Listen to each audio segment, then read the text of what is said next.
वक्त इसी मुद्दे पर बात करने के लिए हमारे साथ योग गुरु स्वामी रामदेव भी जुड़ रहे हैं। तो रामदेव जी, पहले तो आपको बधाई, स्वागत तो है ही, बधाई, क्योंकि ये हर देशवासी के लिए गर्व का पल है। आप कैसे रिस्पॉन्ड करेंगे?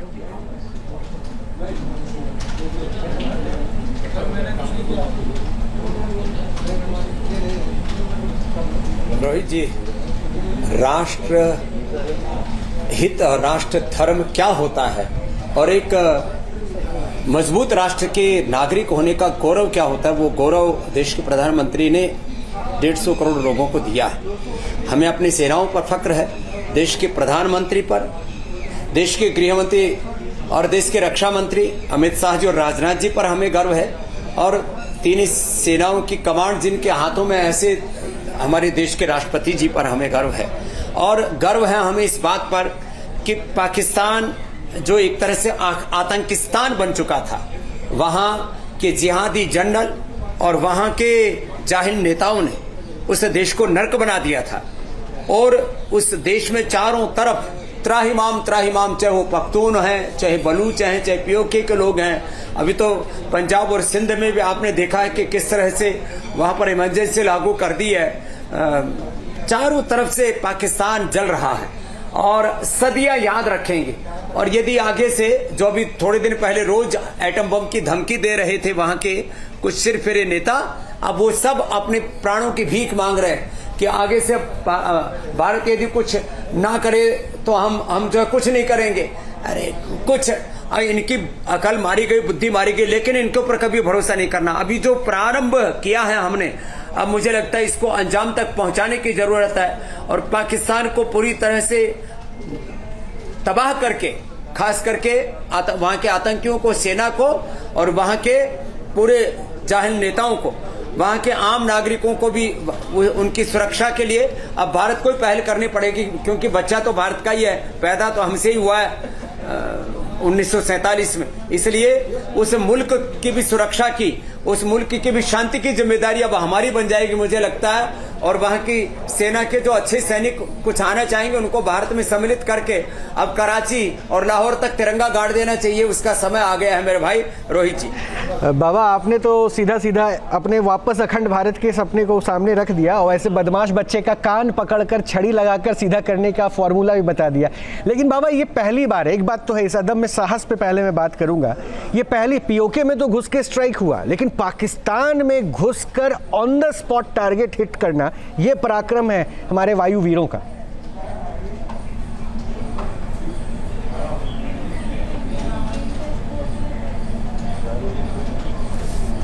और ये भी 100 किलोमीटर अंदर तक जा करके, रोहित रंजन जी, ये बड़ी बात है ना। बिल्कुल। तो लोग कहते थे चलो भाई, जो थोड़ा सी जो सीमाओं के नजदीक में जो आतंकियों के कैंप चल रहे हैं, वहां तो हम जो है अपना टारगेट सेट कर लेंगे बिना किसी त्रुटि के। 100 किलोमीटर अंदर तक हम टारगेट कर सकते हैं। 100 किलोमीटर ने पूरे पाकिस्तान को हम टारगेट कर सकते हैं, उसकी सीमाओं में घुसे बिना, भारत में बैठे बैठे, बिना एटमी हमले के। उनके टारगेटेड जो निशाने हैं, जिन्होंने पाकिस्तान को तबाह किया हुआ है, पाकिस्तान को पूरी दुनिया के अंदर बदनाम किया हुआ है। आप देखो, तीन चीजें कितनी खतरनाक हैं। एक तो वो लोग अपनी मस्जिदों को, अपने मरकज को बदनाम कर रहे हैं, इस्लाम को, कुरान को बदनाम कर रहे हैं। दूसरी तरफ अभी तक वहां पर मिडिल क्लास पैदा नहीं हो सका है। कुछ चंद मुट्ठी भर जो ताकतवर लोग हैं, उन्होंने पूरे पाकिस्तान के ऊपर एक तरह से एकाधिकार कायम किया हुआ है। और ये जो हम पहले पॉलिटिकल कॉलोनाइजेशन, इकोनॉमिक कॉलोनाइजेशन सुनते थे, वहां तो आर्मी कॉलोनाइजेशन चल रहा है। और तीसरी बात यह है कि इन पापी वहां की सेना, पापी वहां के नेता और आतंकी, इनके बीच में वहां की जनता पिस रही है। मुझे लगता है वो सारी जनता आज पाकिस्तान की खुश होगी, वो सारे हिंदुस्तान के लिए प्रार्थनाएं, दुआएं कर रही होगी कि जल्दी नरेंद्र मोदी जी आओ, हमें बचाओ। तो मुझे लगता है कहीं चारों तरफ वहां पर पूरे पाकिस्तान में लोग तिरंगा लेकर के ना खड़ा हो जाए और वो अपने आजादी की मांग करने लगे इस रूप में कि हमें वापस अपने पिता के साथ मिला लो। ये हालात भी बन सकते हैं कि चारों तरफ पाकिस्तान में बगावत हो जाए, हर लोग वो अपने हाथों में तिरंगा लेकर के खड़े हो जाए। ये तो पाकिस्तान के झंडे में मसूद अजहर को वहां पर लेकर के जा रहे उसका जनाजा। बाबा ये बात जो आप कह रहे हैं ना, मैं एक बात और बता दूं, पाकिस्तान की आवाम में सेना के, वहाँ के सेना के खिलाफ नाराज़गी है, ये तो दिख रहा है। लेकिन हमारे देश में भी कुछ ऐसे हैं जो झंडा उठा के तुरंत बुलंद होते हैं, उनको जीत में नहीं जंग में विभीषिका नज़र आ रही है। भाई हमारे 26 लोगों को मार दिया, बेगुनाह लोगों को घर में घुसकर आतंकियों ने, बार बार ये हमला करते हैं, इनको सबक कैसे सिखाया जाए? अगर जंग में विभीषिका है तो क्या करें, बख्श दे क्या इनको?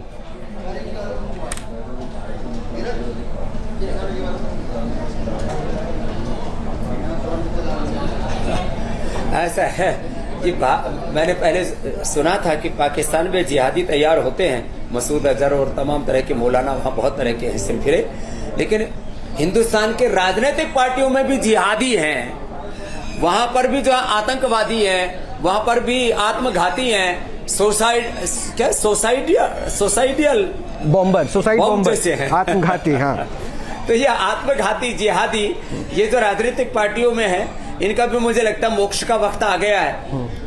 हाँ, सुसाइड बॉम्बर।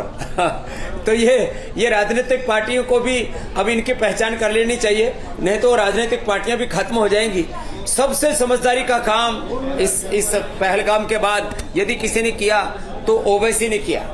उसने कहा पाकिस्तान में घुस के मारो। मुझे लगता है आज ओवैसी जश्न मनाएगा। अब उसके बाद वैसे उसकी पाकिस्तान के मुसलमानों में पॉपुलैरिटी कम हो जाएगी। पहले ओवैसी के बड़े वीडियो चलाया करते थे पाकिस्तान में, लेकिन काम अच्छा किया। तो देर आए दुरुस्त आए, लेकिन ये मति बनी रहनी चाहिए, नहीं तो कई बार फिर एक बार सन्मति आती है, फिर दुर्मति हो जाती है, विनाशकारी। बाबा वीडियो तो आज दिवाली के मिल रहे हैं जो भारत मनाकर आया पाकिस्तान में। अब ऐसा क्या लगता है कि आज अगर ये एक झलक है, क्योंकि देखिए ये मुझे लग रहा है कि अभी तो बदला पूरा करने की तरफ बढ़े हम, और एक बात तो बता दिया कि अगर ऐसी हरकत करोगे घर में घुसेंगे। अभी और भी टारगेट होने चाहिए क्या? एक साथ बन रहे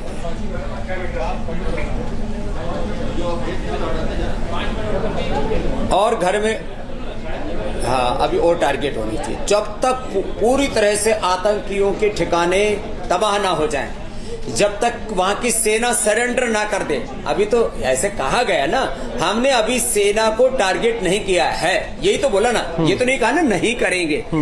तो मुझे लगता है वहां की सेना को भी सरेंडर कराना चाहिए और आतंकवादियों का तो पूरा मोक्ष ही कर देना चाहिए। और वहां के ये जो जाहिल नेता है ना, इनका 2-4 बम पटाखे उन पर भी छोड़ने चाहिए, जो रोज आइटम बम का नाम लेकर के हिंदुस्तान को गीदड़ भभकी दिया करते थे। अब इन सब का सफाया कर देना चाहिए। और ये भारत के 150 करोड़ जनता की मांग है जो मैं आपके सामने रख रहा हूं। ये बड़ा गंभीर विषय है, क्योंकि हम तो हर पल योग धर्म के साथ राष्ट्र धर्म को जीने वाले हैं। और ये गाते हैं, देश के लिए जिए, समाज के लिए जिए, ये धड़कने ये सांस हो मातृभूमि के लिए। व्यक्ति व्यक्ति में जगे राष्ट्र भक्ति भावना, व्यक्ति को समाज से जोड़ने की साधना। दांव पर सभी लगे जन्मभूमि के लिए, ये धड़कने ये श्वास हो मातृभूमि के लिए। और एक हो रहा है पूरा हिंदुस्तान, एक दिव्य ज्योति से असंख्य दीप जल रहे। कौन लो बुझा सके आंधियों में जो जले, तेज पुंज हम बढ़े तमस चीरते हुए, ये धड़कने श्वास हो मातृभूमि के लिए। तो आप ये जो दिवाली और के पटाखे जैसे एकदम ज्वालामुखी जैसे दिखा रहे हो ना, ये देख करके जो छाती धधकती थी ना, आज उसको शांति मिली है कि आज अच्छा काम हुआ है। बाबा बस आखिर में अब ये शांति मिल गई है, तो ये बदले हुए भारत के बारे में बता दीजिए, ताकि एलओसी तो छोड़िए एलएसी तक भी संदेश चला जाए कि ये वो भारत नहीं है, ये भारत घर में घुसकर मारता है।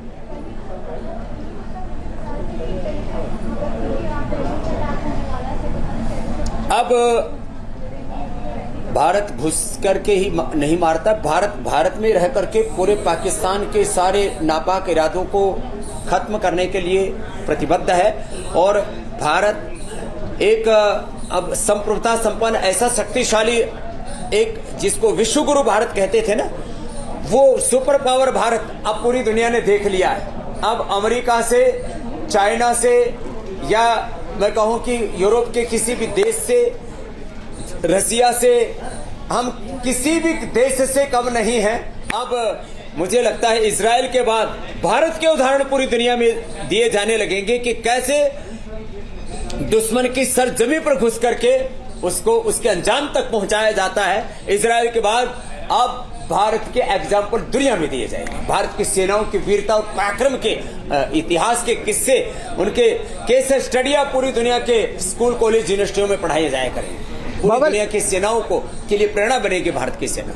बहुत बहुत शुक्रिया बाबा हमसे बात करने के लिए, जुड़ने के लिए। और ये वाकई हर देशवासी के लिए गर्व का पल है और इन तस्वीरों से हमारा सीना और ज़्यादा चौड़ा हो रहा है कि देखिए किस तरह से आतंकियों को, आतंक के उन ठिकानों को हमने तबाह किया। बाबा रामदेव से हम बात कर रहे थे। न्यूज नेशन अब व्हाट्सएप पर खबरों की ताज़ा अपडेट के लिए न्यूज नेशन के इस QR कोड को स्कैन करें।